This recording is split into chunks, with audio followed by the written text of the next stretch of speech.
My name is Alara Voss. I'm 31 years old, and when I was 19, my parents looked me in the eyes and told me I was no longer their daughter.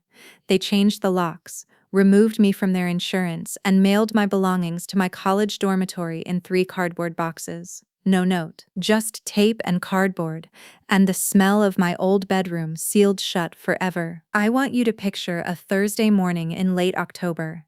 The kind of morning where the mountains still hold their frost past 10 o'clock and the aspens have gone completely gold.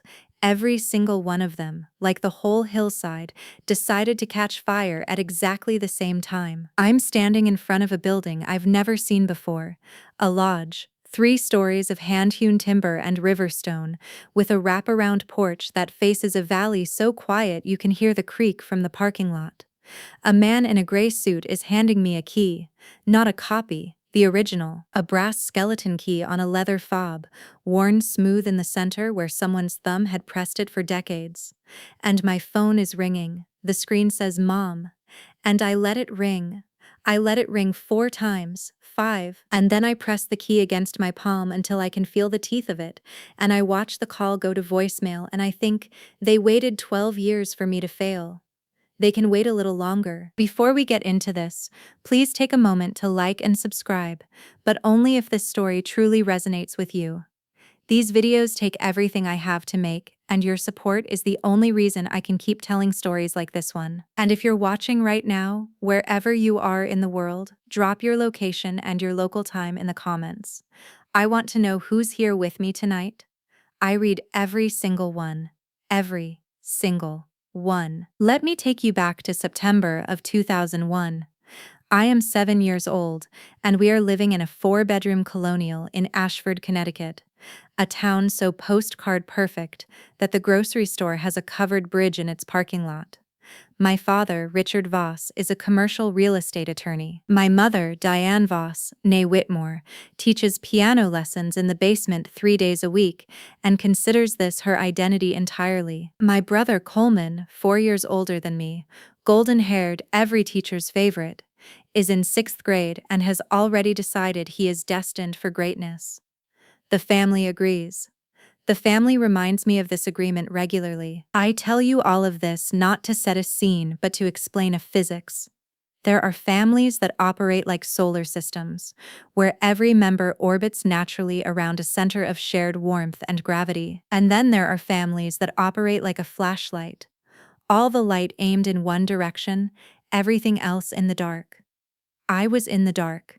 I knew the shape of the dark the way you know the back of your own hand. The first memory I want to tell you about is a piano recital. May of 2003. I am 9. I had been taking lessons from my mother for 2 years, practicing every afternoon on the upright Yamaha in the living room, and I had worked up something I genuinely loved. A simplified arrangement of Debussy's Clair de Lune that my teacher at the community music school, a woman named Mrs. Papadakis, said was remarkable for my age. I practiced it for 3 months. I practiced it 70, 80, sometimes 100 minutes a day, until my fingers knew it without me. The recital was on a Saturday at 2 in the afternoon at the Ashford Community Center. My name was in the program, 3rd from the top.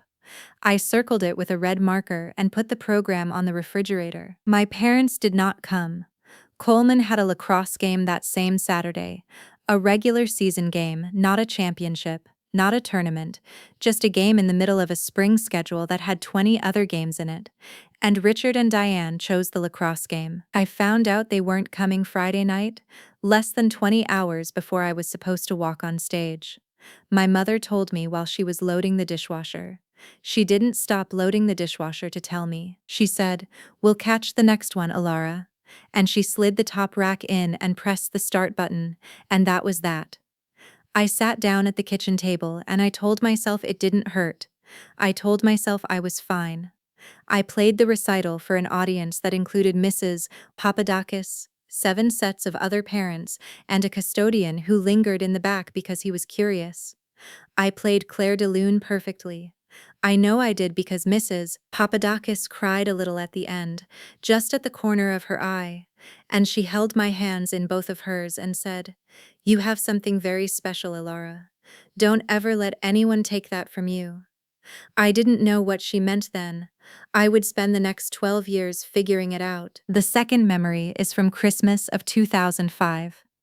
I am 11.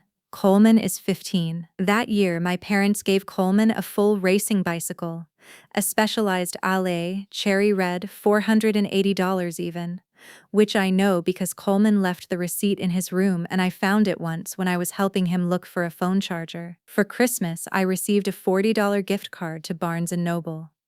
I want to be precise about this because I know how it sounds and I want you to understand I am not exaggerating. $480 versus $40? I did not cry. I thanked them. I went to Barnes& Noble in the second week of January, alone on my bicycle. And I bought 3 paperback novels and a journal with a green cover, and I sat in the cafe section and read for 3 hours, and I told myself this was fine, that this was actually better, that I preferred to be alone. I believed this for a long time, too long. The third memory is the clearest. February of 2009. I am 15, and I've just been offered a spot in a competitive summer arts program at the Rhode Island School of Design, a 6-week intensive for high school students, full scholarship except for the travel and a $500 materials fee. My art teacher, Mr. Delacroix, had submitted my portfolio without telling me and called our home phone to deliver the news personally. I remember standing in the kitchen doorway, listening to my mother's half of the conversation, with a feeling in my chest like helium, like I might actually float. When she hung up, she looked at me and said, "That's very nice, Alara, but your father and I aren't in a position to spend $500 on something that isn't going to lead anywhere practical." I said I could earn the money myself. She said she didn't want to hear it. I asked her directly, "Would you pay it for Coleman?" And there was a pause that lasted approximately 4 seconds. 4 seconds of silence where she looked at me with an expression I had never seen on her face before. Not anger, not guilt. Something closer to irritation, like I had said something in poor taste. She said, "That's not a fair question." And she walked out of the kitchen. I didn't go to RISD that summer. I spent 6 weeks working at a sandwich shop called The Daily Grind on Route 44, making $8.25 an hour, and I spent the money on art supplies from a craft store in Hartford, and I taught myself everything I could from YouTube tutorials and library books. I'm telling you this not because I want you to feel sorry for me, I genuinely don't, but because I want you to understand what kind of soil I grew up in. Some plants grow because of good soil. I grew in spite of terrible soil. And there is a difference. The roots are different. They go deeper. They grip differently. If you've ever been the overlooked one in your family, the one they didn't show up for, the one who had to build everything alone, type "seen" in the comments right now, because I see you. I always have. Now. The moment that changed everything. That brought us to the October morning I described at the beginning of this video. In the fall of 2010, I am 16, and I discover that I have a grandmother I have barely met. My father's mother, Eleanor Voss, née Bergstrom, lives alone in a place called Cedar Summit, Colorado. Population, 840. She lives in a timber lodge on 42 acres in the San Juan Mountains, a property that has been in the Voss family since 1961, when my grandfather, Harold Voss, built the original structure with 2 other men over the course of a single summer. The lodge is called Bergstrom House, though it takes the Voss name in the property records, and it operates as a small seasonal inn, 5 guest rooms, a great room with a stone fireplace, a kitchen that seats 20, open from May through October and again at Christmas. Eleanor runs it herself with a small staff. She is, at this point, 68 years old. I know almost none of this in 2010. What I know is that Eleanor exists, that she sends me a birthday card every year with a $20 bill inside, and that my father refers to her in a tone of voice that communicates complex and old-fashioned things I cannot fully decode. Cold things. The card she sends every year is always handwritten in a slanted cursive, and it always says a version of the same thing. "I think about you, Alara. I hope the year has been kind." It is signed, always, your grandmother, Eleanor. In November of 2010, Eleanor calls our house phone on a Sunday evening. my father answers. I'm at the kitchen table doing homework, and I hear the shift in his voice, that particular stiffening he does when he's uncomfortable, and he takes the phone into his study and closes the door. 20 minutes later, he comes out and tells my mother something in a low voice, and my mother shakes her head slowly, the way she does when she's decided something. I ask what happened. My father says it's nothing to do with me. I say, was that Eleanor? He says, go finish your homework. 2 weeks later, a letter arrives addressed directly to me. My name on the envelope in Eleanor's handwriting. Inside is a single sheet of cream paper that says, Alara, I know we haven't had a proper chance to know each other, and that is something I would like to change if you're willing. I am inviting you to spend the summer here at Bergstrom House when you're old enough to travel on your own. I would like to teach you things. What things exactly? I am still deciding. I hope you will consider it. Your grandmother, Eleanor. I folded that letter into quarters and kept it in the front pocket of my backpack for the rest of the school year. I unfolded it so many times the creases turned white. I said nothing to my parents about it. 2.5 years later, in May of 2013, I graduated high school and was accepted to the Rhode Island School of Design, the same school I'd been invited to at 15, with a partial scholarship to their industrial design program. The remaining tuition gap was approximately $18,000 per year. I had applied for every grant and scholarship available to me and had covered about 11,000 of it. I needed help with the rest. I sat down with my parents in our living room on a Tuesday night in June and explained the numbers carefully, the way I had learned to present things to them, factually, without emotion, without any of the need showing in my voice. My father listened until I finished. Then he said, we can't do it, Alara. You know your brother's law school applications are coming up. We need to be positioned for that. Coleman, who had graduated college with a business degree and a GPA that I can only describe as technically passing, was planning to apply to law school. For this eventuality, my parents were holding resources. For me, right now, there was nothing. I asked if there was any amount they could contribute. My father said $3,000 for the year. My mother said, we think you should look into community college first. Get your basics done, then transfer. There's no shame in that. I sat with that for a moment. I looked at them, two people who had raised me, whose last name I carried, whose house I'd spent 18 years in, and I recognized something I should have recognized much sooner. They had never actually planned for me, not as a person with a future. They had planned for Coleman and tolerated me. And now that I was requiring real resources, the machinery of their tolerance had reached its limit. I said, okay, thank you. I stood up, I went to my room, I called Mrs. Papadakis, who had stayed in my life as a kind of unofficial mentor, and I told her what happened, and she said, Alara, you go to that school, you figure it out, you go. And I said, I know, and I meant it. What I did next is the part people find hard to believe. I deferred my enrollment for 1 year. I moved to Burlington, Vermont with a woman named Priya Mehta, my best friend since sophomore year, who had her own complicated reasons for wanting to leave Connecticut, and I worked 3 jobs simultaneously. Mornings at a coffee roastery called Onyx and Ground on Church Street. Afternoons doing freelance graphic design through a platform called 99 Designs, and weekends helping a local interior design firm photograph their completed projects. In 12 months, I saved just over $22,000. I lived on rice and lentils and Priya's cooking, and the deep and genuine satisfaction of watching a number in a bank account grow through effort alone. And during that year, I also wrote to Eleanor. Not a long letter, 2 paragraphs. I told her I remembered her invitation. I told her I was going to RISD in the fall, and that I would love to visit Cedar Summit the following summer if the offer still stood. I told her I hoped she was well. She wrote back in 4 days. She said, the offer absolutely still stands. Plan for June. I'll have the room at the top of the stairs ready. It has the best view of the valley, and I've been saving it. Your grandmother, Eleanor. I started at RISD in September of 2014. I was 20. I had no financial support from my family, a scholarship, my savings, a work-study job in the materials library, and the absolute iron certainty that I was exactly where I was supposed to be.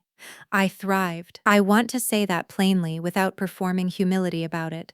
I thrived. I discovered in those first months that I had a specific and unusual gift for spatial design. The way spaces make people feel, the relationship between proportion and emotion, the conversation a room has with the person standing inside it. My professors noticed. I was asked to assist on a faculty research project by the second semester of my freshman year. I slept 5 hours a night and woke up every morning grateful. And then in December of 2014, I went home to Ashford for Christmas. That was a mistake, not because anything violent happened, not because anyone screamed, but because of what I heard at 11:30 on Christmas night, after dinner when I was supposed to be asleep. My parents' bedroom shares a wall with the hallway bathroom, and the acoustics in that house have always been particular. I was passing the bathroom on my way to get water when I heard my father's voice, low and even, saying, "She's going to struggle, Diane. Design school. She'll be 25, 26 with a portfolio and 40,000 in debt, and she'll be back here asking us for money." And my mother's voice, "I know." And my father, "Coleman's bar exam is in February. That's the focus." And then Alara made her choice. "We'll love her from a distance." My mother, "Of course." I stood in the hallway for a long time. The house was dark and cold and smelled like cinnamon from the candles Diane burns at Christmas. I stood there and I felt something settle in me like sediment dropping to the bottom of still water. Something I hadn't known was still moving finally stopped moving. I thought, they have already decided who I am and what I will cost them, and they have written it off. And then I thought, fine. I went back to Providence in January and I didn't go home again for a very long time. Now, the summer of 2015, I take a Greyhound bus from Providence to Denver, a 30-hour journey during which I sleep approximately 3 hours and read an entire book about the history of mountain architecture in the American West. From Denver, I take a regional bus south to Durango, and from Durango, I rent a car, a small red Subaru with a bumper sticker that says "Dogs Welcome," and I drive 2 hours into the mountains, up switchbacks and through pine corridors and along a reservoir so still it looks like the sky fell face down into the earth, until I reach a wooden sign on the side of a 2-lane road that says Bergstrom House, Guest Lodging, Asti. 1961. The driveway is gravel and long and opens into a clearing where the lodge sits with its back to a granite ridgeline and its face to a valley. It is immediately one of the most beautiful things I have ever seen. I don't mean beautiful the way a postcard is beautiful. I mean beautiful the way a thing is beautiful when it has been built with specific intention by someone who understood what they were doing, when the proportions are right and the materials belong to the place, and the whole structure seems less like it was constructed than like it grew there, quietly over decades, which is more or less what happened. Eleanor is on the porch when I pull in. She is 73 years old, small and straight, with white hair cut short, and glasses on a beaded chain around her neck. She is wearing jeans and canvas boots, and a plaid flannel shirt, and she looks like she has never in her life needed anyone's permission for anything. She watches me get out of the car, and she says, "Alara, you look like Harold." She pauses. That is the finest thing I know how to say to a person. And that was the beginning of us. Drop a "they" in the comments if you believe that sometimes the family you find is more real than the one you were born into. Because what happened over the next 6 summers, one every year until Eleanor's health started to change, is the truest education I have ever received. Eleanor taught me the lodge. She didn't teach it to me like a class. She taught it to me like an apprenticeship, like she was passing down a craft that required years to understand and couldn't be rushed. She showed me how the drainage system worked in the spring thaw. She showed me how to negotiate with the linen supplier in Durango, a man named Dale Hutchins who had been overcharging her for years, until I sat down across from him with a spreadsheet I'd built from 3 years of her invoices and renegotiated the contract on the spot, saving her $4,200 annually. She showed me how to manage the 5 guest rooms so that the occupancy rate in peak season was never below 80%. She showed me how to handle difficult guests with patience that wasn't servility. a distinction she made clearly and often. She showed me the root cellar her husband had built, and the irrigation channels he'd put in along the north pasture, and the stone wall along the creek that had been repaired 3 times and each time repaired correctly because Harold believed in doing things correctly or not at all. And she talked to me. She talked to me about my father, her son Richard, in a way that was neither cruel nor dishonest. She said, "Richard was always afraid of things he couldn't categorize. You were always a thing he couldn't categorize." She said this without apology or softness, the way you state a fact. She said, "I am sorry you didn't have better. You deserved better. I should have fought harder to be present in your life when you were small. That is my failing."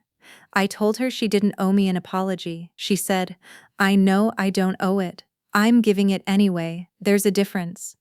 I thought about that for a long time. By the summer of 2018, I'm 24. I've graduated from RESD with honors. I'm working at a small spatial design consultancy in Portland, Oregon called Meridian Studio. Eleanor and I are talking on the phone every Sunday. These calls last anywhere from 20 minutes to 2 hours. She tells me about the lodge. I tell her about my projects. We have developed, without ever naming it, the deepest friendship of my adult life. In the fall of 2018, she tells me she has been diagnosed with early-stage Parkinson's disease. I want you to understand what I felt when she told me this, so I'm going to try to describe it precisely. I felt the same thing I felt in that hallway on Christmas night in 2014. Something settling, but this time it was not resignation. This time it was decision. I said, "Eleanor, what do you need?" She said she needed help getting the lodge through the transition, hiring more reliable year-round staff, streamlining operations, possibly updating the guest room infrastructure which had not been significantly touched since 1987. I said, "I'm coming out in the spring, let me help." She said, "I was hoping you'd say that." What I did not know, what she had not told me, what I would not learn until much later, is that in October of 2018, Eleanor Voss met with an attorney in Durango named Patricia Okafor and updated her will. And I also did not know, because I had not spoken to my father in nearly 4 years by this point, that Richard Voss had recently learned about the will, that he had called Eleanor in December of 2018 and that the conversation had not gone well, that Coleman, who had passed his bar exam and was now working at a mid-size firm in Hartford, had also called, that Eleanor had listened to both of them and then hung up, that she had called Patricia Okafor the next morning and made certain the documents were airtight. I learned all of this later, but I'm getting ahead of myself. From the spring of 2019 through the fall of 2021, I spent every vacation I had, 2 weeks in spring, 3 weeks in summer, 10 days at Christmas, at Bergstrom House. I redesigned the guest rooms using materials sourced within 100 miles of Cedar Summit, reclaimed barnwood, local river stone, linen from a small Colorado mill. The renovation cost $43,000, which Eleanor paid from the lodge's operating reserves, and it increased their average nightly rate from $85 to $145 per room. I built them a booking website from scratch. I negotiated a partnership with a hiking outfitter in Durango that brought in a new category of guests, serious outdoors people who wanted quality accommodation near the trail system. By the end of 2021, Bergstrom House was turning a profit for the first time in 9 years. Eleanor cried when I showed her the year-end numbers. Just a little, just at the corner of her eye. The same way Mrs. Papadakis had cried after Claire de Lune. Now, I need to tell you about the summer of 2022, because that is when things started to converge. In June of 2022, my father called me. This was the first time he had called me in. I want to be exact about this, 2 years and 4 months. I know, because I had dated his last call in my journal. He said my name. I said hello. There was a pause. He said, "Your mother and I would like to see you." I said, "Okay, when?" He said there was a family dinner being planned. Coleman and his wife Meredith were coming to Ashford for the 4th of July. He said it would be good to all be together. I said I would think about it. He said, "Elara?" I said, "I'll think about it, Dad." I hung up. I called Priya, who at this point is living in Denver with her partner Kenji and working as a physician's assistant. I told her about the call. She said, "What do you think they want?" I said, "I don't know." She said, "Yes, you do." I sat with that. And then I said, "Eleanor is getting worse." Because she was. Her tremors had increased through the winter. She had taken on 2 more staff members and stepped back from the front of house operations entirely, spending most of her days in the sitting room off the kitchen, reading and watching the valley. She was, I thought, beginning to prepare. Not immediately, not urgently, but with the quiet deliberateness of someone who has lived a complete and clear-eyed life and is beginning to put things in order. I thought, they know something, or they suspect something, and they are reaching. I told Priya. She said, "So what are you going to do?" I said, "I'm going to go." She said, "Why?" I said, "Because I want to see it happen. I am not ashamed of that. I want to be honest with you about my state of mind. I was not going for reconciliation. I was not going with hope. I was going with the specific and clear-eyed desire to see the machinery of their choices in operation, up close one more time, before whatever was coming next arrived. If you've ever gone back to something you should have left, not because you thought it would be different, but because you needed to see it clearly one last time, drop a liefert in the comments. That's exactly where I was. 4th of July, 2022. I drive from the airport in Hartford to Ashford in a rental car. The town looks the same. The covered bridge in the grocery store parking lot looks the same. The Colonial on Sycamore Ridge Road looks freshly painted, dark blue with white trim, and there is a new car in the driveway, a silver Mercedes sedan that I assume is Coleman's. I sit in my rental car in the driveway for a moment. I look at the house. I think, I grew up in there. I survived in there. And then I left and became something they never expected. And I am sitting out here looking at it like it's a photograph. I get out of the car. Dinner is steak and corn on the cob and a tomato salad. My mother has bought a specific wine I once mentioned liking 4 years ago, which tells me she is trying in the way she knows how to try. Coleman is 35. He is heavy in the jaw now and wears his watch on the outside of his shirt cuff, which is a choice. His wife Meredith is pleasant and quiet and spends most of dinner looking at her phone under the table, which I understand completely. My father is 63 and grayer and looks, I notice, a little worried. He has the face of a man who is waiting for news. We eat, we talk about weather and Coleman's firm and my work in Portland. I describe it vaguely, because I have learned that specificity gives people hooks to grab onto. After dinner, when Meredith has taken Coleman outside with a pointed look that I appreciate, my parents sit across from me at the dining room table, and my father says, "We wanted to talk to you about Eleanor." I say, "Okay." He says, "She's not well, you know that." I say, "Yes." He says, "We're concerned about the property, the lodge. It's a family asset, and we want to make sure it's handled responsibly when the time comes." He says this carefully, like it's been rehearsed, which it has been. I say, He says, "We know you've spent time out there, and we appreciate that, Alara. We really do. But the lodge is significant. Patricia Okafor estimates it at somewhere in the neighborhood of 1.5 million. The number has been updated since Eleanor's last appraisal. He doesn't know about the renovation. He doesn't know what I've done to the occupancy rate." I say, "What are you asking me, Dad?" He says, "We want to know if Eleanor has spoken to you about her plans for the property." And there it is, clean as that. After 12 years, after 3 cardboard boxes and a piano recital they didn't attend and a Christmas morning with a $40 gift card. After "We'll love her from a distance." After all of it. They want to know what I know. They want to know if I'm standing between them and something they consider theirs. I say, Eleanor's plans are Eleanor's. That's her decision to make. My father says, of course it is. We're just, as a family, we want to be in communication.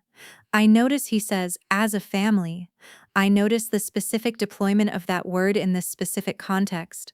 I say sure, and then I change the subject, and we talk about something else until it's late enough that I can leave, and I drive my rental car to a Holiday Inn Express on Route 6, and I lie on the bed and stare at the ceiling and call Priya and say, "You were right." She says, "I know." I say, "They think Eleanor is going to leave it to them." She says, "And?" I say, "I genuinely don't know what Eleanor has planned." Which was true, I didn't. Not yet. In August of 2022, Eleanor called me on a Sunday morning, earlier than usual, 8 o'clock Mountain Time, and said, "Elara, I need you to do something for me." I said, "Anything." She said, "I need you to come to Durango with me on the 14th, to Patricia Okafor's office. I want you to be there when I go over my documents." I said, "Okay, I'll book a flight." She said, "Good." Then she said, "Your father called last week." I said, "I knew he'd been thinking about the lodge." She said, "I know he has. That's why I want you in the room." I flew to Durango on the 13th. Eleanor picked me up from the small regional airport in her white 2016 Subaru Outback. She was still driving, carefully, with both hands. And we drove to Cedar Summit through a late summer afternoon that was orange and warm and full of the smell of pine resin baking in the sun. We sat on the porch that night and drank chamomile tea, and she told me about Harold, things she'd never told me. Small, specific things. That he used to name the cattle even though he wasn't supposed to. That he built the stone wall along the creek with river stones he carried himself from the water because he wanted the weight of each one in his arms before it went into the wall. That he had loved Eleanor with a specificity and attentiveness that she had spent 50 years trying to deserve. She said, "He would have loved you, Elara. He would have seen you immediately." I didn't say anything. I just looked at the valley in the dark. The next morning we drove to Durango and sat in Patricia Okafor's office, which smelled like coffee and old paper and the particular gravity of legal things. Patricia is a compact woman in her 50s, with reading glasses and a precise manner, and the quiet authority of someone who has held people's most important moments in her hands for a long time. She opened a folder. She explained the documents. Eleanor had left Bergstrom House. The property, the lodge, the 42 acres, the operating business, all of it, to me. Elara Ann Voss. She had also left me a liquid account of approximately $240,000. The savings from the lodge's improved operations over the previous 3 years, plus some older investments, to cover any tax burden and maintenance costs in the first years of ownership. Richard and Coleman were named nowhere in the primary bequest. They each received, as a formality, the sum of $1. I sat in that chair, and I felt the helium feeling again. The same one I'd felt at 9 years old, listening to my mother's half of the phone call from Mrs. Papadakis's teacher. That lift, that impossibility. Eleanor was sitting next to me, and she was watching my face. I looked at her, she said. "I wanted you to know while I'm still here to tell you why." I said, "Why?" She said, "Because you showed up. Every summer for 6 years you showed up. You didn't show up for the lodge. You showed up for me. And I knew the difference." She paused. "And because you have the specific kind of love for that place that is required to take care of it. Not everyone has that. Most people don't. Richard doesn't. Your brother certainly doesn't." She said it without cruelty, clinically, precisely. "And," she said, "because I watched what they did to you, Elara, from a distance that I am ashamed of, and this is the thing I have to give, and so I am giving it." I nodded. I couldn't speak for a moment. Patricia pretended to find something interesting in her folder. Then I said, "I'll take care of it, I promise." Eleanor said, "I know," and that was that. Type chosen in the comments if you believe that love, real love, is shown through presence and consistency, not blood and obligation. Eleanor Voss passed away on March 3rd, 2023. She died at Bergstrom House, in the bedroom at the top of the stairs. Not the one with the best view, which she'd given to me, but the one next to it, which looked east toward the ridge. She had hospice care in the final 6 weeks. 2 nurses named Thomas and Annika who were exactly the kind of people you would choose to be in the room for the hardest thing. I was there. I had flown out when it became clear the timeline was shortening, and I had worked remotely from the lodge kitchen table for 3 weeks, taking calls and answering emails between cups of coffee and short walks down to the creek in the afternoons. I was there the morning she died. I was holding her hand. I am telling you this because I want you to know the ground from which everything else grew. The will was filed with the county court on March 9th. By March 15th, my father had been informed of its contents by Patricia Okafor's office in a registered letter. By March 18th, he called me. I did not answer. I sent a text that said, "I know you've received the letter. I'm not ready to talk yet. I will be in touch." He wrote back immediately. His text said, "Alara, this isn't right. This needs to be discussed. Eleanor wasn't well. Patricia Okafor doesn't know the full history of this family. Please call me." I read it. I put my phone down. I picked up my coffee. I looked out the window of my new kitchen at the valley and the creek and the gold aspens beginning to bud with that first faint green, and I thought, they will contest it. They will try. And then I thought, let them. They did try. Richard hired an attorney in Denver named Gary Fielding, and Gary Fielding filed a challenge to the will in April of 2023, alleging that Eleanor had been unduly influenced and that her Parkinson's diagnosis called her mental competence into question. This is a standard challenge. It is also almost always unsuccessful when the documents are as thoroughly prepared as Patricia's were. Eleanor had completed a formal cognitive evaluation with a neurologist in November of 2022, 4 months before her death, which found her fully competent. Patricia had 2 witnesses to the signing. There was a video recording of Eleanor explaining the bequest in her own words, calmly, with her full characteristic precision. Gary Fielding withdrew the challenge in July. It cost my father, I was told, approximately $38,000. During those 4 months, April through July, my father called me 11 times. I answered twice. The first time, in April, he said he needed me to understand that Eleanor had always intended the lodge to stay in the direct family line, that this had been Harold's wish, that Patricia had misunderstood or manipulated Eleanor's intentions. I listened. I said, Eleanor was 91 years old and had managed her own affairs with complete clarity for her entire life. I don't think she was confused about her intentions. He said, Alara. I said, Dad, I'm not going to discuss this further. If Gary Fielding has a legal argument to make, he should make it in court. Then I hung up. The second time I answered, in June, he was quieter. He said, Can we just talk? I said, About what? He said, About us, about what happened. I know we made mistakes. I recognize this conversation. I had imagined this conversation many times, in many versions. In some versions I was cold, in some versions I cried. In the actual version, standing in the great room of Bergstrom House, with the afternoon light coming through the west windows, I felt nothing so much as tired.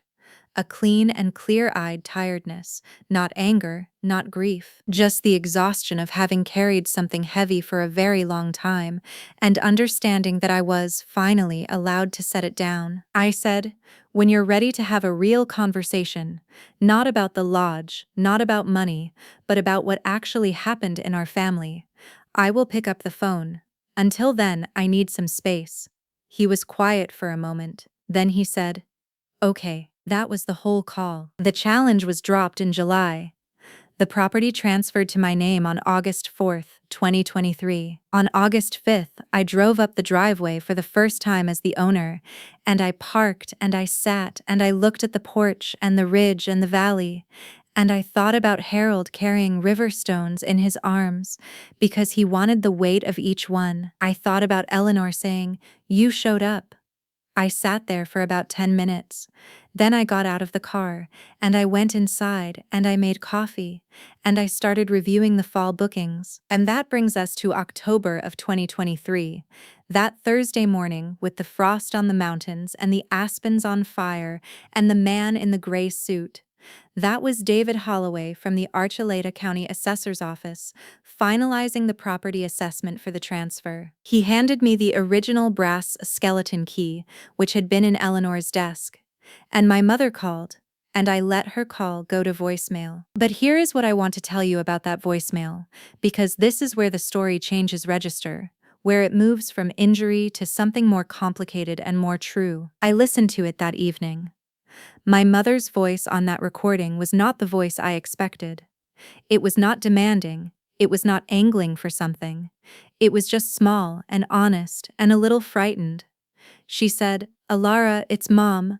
I know you don't have to call me back. I know you don't owe me anything. I've been thinking a lot about. I've been talking to someone, a therapist. Her name is Dr. Miriam Walsh, and she's been helping me look at some things that I think I should have looked at a long time ago. I'm not calling about the lodge. I'm calling because..." And then there was a pause, a long one, and then, "I missed your recital. In 2003, I missed your piano recital, and you played Debussy, and you were 9 years old, and I wasn't there. I've thought about that more times than you know. I wanted you to know that I know. Okay, that's all. Okay, I love you." I played that message 3 times. I did not call her back that night. I went for a walk down to the creek, the same path Eleanor and I used to walk in the evenings, and I stood on the bank and listened to the water, and I thought about what it means to forgive something, not to excuse it, not to dissolve it, not to pretend it didn't happen, but to hold it and to choose what you build around it. To decide that the architecture of your future does not have to be defined by the floor plan of your past. I thought about the woman who'd sent me birthday cards with $20 in them for 18 years, slanted cursive on cream paper. I think about you, Alara. I hope the year has been kind. And I thought about my mother in a therapist's office, at 62, looking at things she should have looked at decades ago. And I thought about how it is possible to hold all of these things at once without having to resolve them into a clean moral. Some things don't resolve. They just become part of the landscape. I called her back on a Saturday, 2 weeks later, in the morning with coffee. She picked up on the second ring. She said, "Hey, Lara?" I said, "Hi, Mom." We talked for 40 minutes. I did most of the listening. She said things that surprised me, specific things I had not expected her to name. She named the Christmas with the bicycles. She named the RASD opportunity I missed at 15. She said, "I don't know how to explain to you why I did what I did, except that I was afraid of things I didn't understand, and I took the path of least resistance, and the path of least resistance, in our family, always ran straight through you, and that was wrong. I know that was wrong." She cried at the end, just a little, and I said, "Mom, I hear you. And I meant it. I want to be honest with you. I didn't open a door that day. I cracked a window, a small one, cautiously, to see what air came through." She asked if she could visit the lodge sometime. I said maybe in the spring. I said let's talk more first. She said okay. She said thank you for calling back. I said I'll talk to you soon.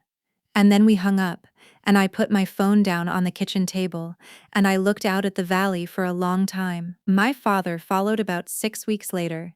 His call was harder, more defended. He kept framing things as misunderstandings, as circumstances, as pressures I couldn't fully appreciate. I interrupted him twice. The first time I said, "Dad, I don't need an explanation, I need acknowledgement." He said, "I'm trying." I said, "Try differently." The second time I interrupted him was when he started to circle back toward the lodge, not directly, but circling. I said, "We're not talking about the property. That's done." He stopped. There was a silence of maybe 5 seconds. Then he said, in a voice I had never heard from him, a voice stripped of its lawyerly evenness, just tired and old and a little defeated, "I know I failed you, Alara. I know it. I don't know how to fix it, but I know it." And I said, "That's a start." And I meant that too. Coleman I have not spoken to directly. He sent me a text in November of 2023 that said, "Congratulations on the lodge." Eleanor knew what she was doing. That's all it said. I read it 4 times trying to find what was underneath it, and eventually I decided to take it at face value. I wrote back, "Thank you, Coleman." And that was that. Some doors are not ready to be opened yet. Some doors need more time than others. That's fine. I have time. Priya and Kenji came to Bergstrom House for Thanksgiving of 2023. The first Thanksgiving I hosted, 12 guests, a 19-pound heritage turkey from a farm in Montrose, 2 kinds of pie, and the great room fire going from noon until midnight. Priya brought a bottle of champagne she'd been saving for a specific occasion, and she said, standing in the kitchen while the turkey rested, "This is the specific occasion. We drank it before dinner, just the two of us, in the kitchen that smells like pine and old wood, and the particular kind of warmth that doesn't come from any appliance but from something built into the walls over decades." We drank the champagne and she said, "You did it, Alara." And I said, "We did it, because I would not be here without her." That is the truth, and I will never stop saying it. This is where I am now, 31 years old, owner and primary operator of Bergstrom House in Cedar Summit, Colorado, a property now assessed at $1,900,000, a number that still makes me sit down when I think about it for too long. I left Meridian Studio in Portland amicably. They threw me a small party, and my former boss, Diana Reyes, said I was the best spatial designer she'd ever trained, and that she expected me to refer clients to her in my new capacity as a mountain lodge owner, which made everyone laugh. I am home. I am doing work I love in a place I love with a woman, Dr. Anita Sorensen, who I met at the Durango Farmers Market in the summer of 2023, over a disagreement about heirloom tomatoes, and who is, I can tell you, the most clear-eyed and generous person I have ever known, and who makes me feel like the ground under me is solid in a way I spent 30 years not knowing was missing. Bergstrom House is fully booked through September of 2024. We've been written up in Sunset Magazine and once, briefly, in the New York Times travel section, which Eleanor would have found both delightful and slightly absurd. I have hired a full-time lodge manager named Theo, who has a background in hospitality and a genuine love for the place that I recognized immediately because it looked like mine. I am working, slowly, on an extension of the north wing, 2 additional rooms, fully off-grid solar, designed with the same principles Eleanor taught me.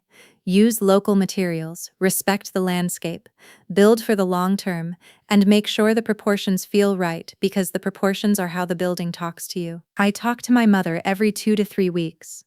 The conversations are careful and getting less so. She visited in April, 1 week, the room at the end of the hall, not the one at the top of the stairs, which is mine, and she walked down to the creek every morning, and she said, on the last day, "I understand why you love this place.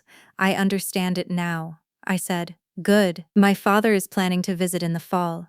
I am less sure about that one, but I have left the door where it is, cracked.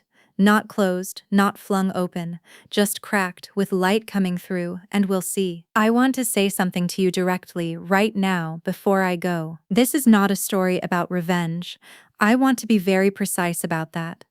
It was never about revenge, even in the moments when revenge would have been satisfying, even in the moments when the legal challenge was underway and my father's attorney was sending letters to Patricia Okafor's office. Revenge would have required me to care what they thought I was worth. I stopped asking them to measure me a long time ago. What this is, instead, is a story about architecture, about the fact that we all, whether we know it or not, are designing the structures of our lives in real time, choosing which walls to reinforce, which rooms to open, which foundations to trust. My parents built a family on an uneven foundation, and I grew up tilted in it, and I learned, over a very long time and through a great deal of effort, and a grandmother who wrote slanted cursive on cream paper, and believed in me before I had given her any practical reason to build something level, something that could hold weight, something that could hold other people. You may be watching this from a place where the foundation doesn't feel level, where the people who were supposed to show up didn't, where the people who were supposed to see you looked right through you, where you have spent years wondering if the problem was you. I need you to hear me say, the problem was not you.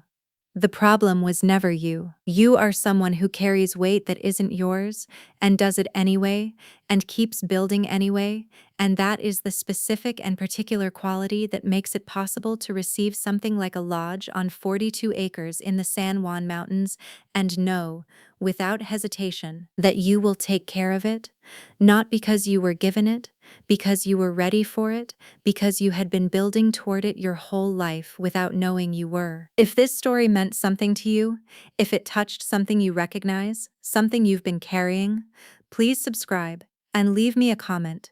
Tell me where you are. Tell me what time it is. Tell me how you're doing. Tell me if you're the overlooked one in your family. Tell me if you have an Eleanor. Tell me if you're still waiting for yours. I read everything. I am here, and if you want another story, a different one, just as real, just as specific, about what happens when you stop waiting for other people's permission to begin, there's a link in the description. I'll meet you there. I'm Alara Voss. I'm 31. I own a mountain lodge in Colorado that smells like pine and old wood, and the specific warmth that lives in walls that have been built with intention. My grandmother left it to me, and every morning I wake up, I press a brass key in my palm, and I think about a woman who used to carry river stones from the creek in her arms so she could feel the weight of each one before it went into the wall. Build something that will last.